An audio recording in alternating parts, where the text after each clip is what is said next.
दरम्यान केंद्राचा हा निर्णय म्हणजे शेतकऱ्यांच्या डोळ्यांमध्ये धूळफेक असल्याची टीका कांदा उत्पादक शेतकरी संघटना आणि स्वाभिमानी शेतकरी संघटनेने केली आहे।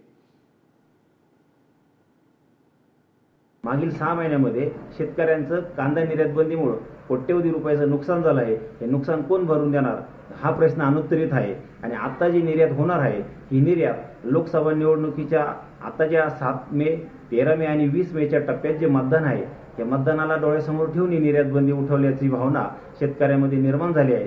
असो या निर्णयाचा कांदा उत्पादक संघटनेकडून नक्कीच स्वागत करण्यात आहे, परंतु निर्यातीवर कुठलेही अटी शर्ती न ठेवता, किमान निर्यात मूल्य न ठेवता किंवा निर्यात शुल्क न ठेवता सरसकट निर्यात बंदी हटवावी अशी मागणी यापुढे करावी लागणार आहे।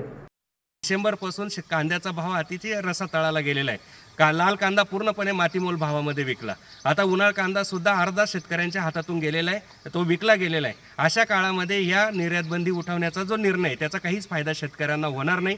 ही फक्त निवडणुकीसाठी केलेली जुमलेबाजी आहे असं आम्हाला वाटतं। केंद्र सरकारनं शेतकऱ्यांना खरंच न्याय द्यायचा असेल तर पूर्णपणे निर्यात बंदी कायमची हटवली पाहिजे। त्याच्यावरती कधी एक्सपोर्ट ड्युटी वगैरे असे निर्णय लावता कामा नये। जर असे लावत असेल तर ही शेतकऱ्यांच्या डोळ्यामध्ये केलेली धूळपीक आहे असं आम्हाला वाटतं। तर या काही प्रतिक्रिया आपण बघितल्या। निर्यात बंदी उठवली पण काही प्रश्न हे अद्यापही कायम आहेत। बघूया। किमान निर्यात मूल्य $550 प्रति टन असं निश्चित करण्यात आलंय। कांद्याच्या निर्यातीवरती 40% निर्यात शुल्क आकारलं जाणार आहे। निर्यात शुल्क आणि निर्यात मूल्यानुसार $770 प्रति टन दर समोर येतोय। रुपयांमध्येच प्रति किलो 64 रुपये दर आहे। स्थानिक बाजारामध्ये 15 ते 16 दर असताना 4 पट पैसे कांद्यासाठी मोजावे लागणार आहेत। पाकिस्तान, चीन आणि इजिप्तमध्ये भारतापेक्षा दर कमी आहेत।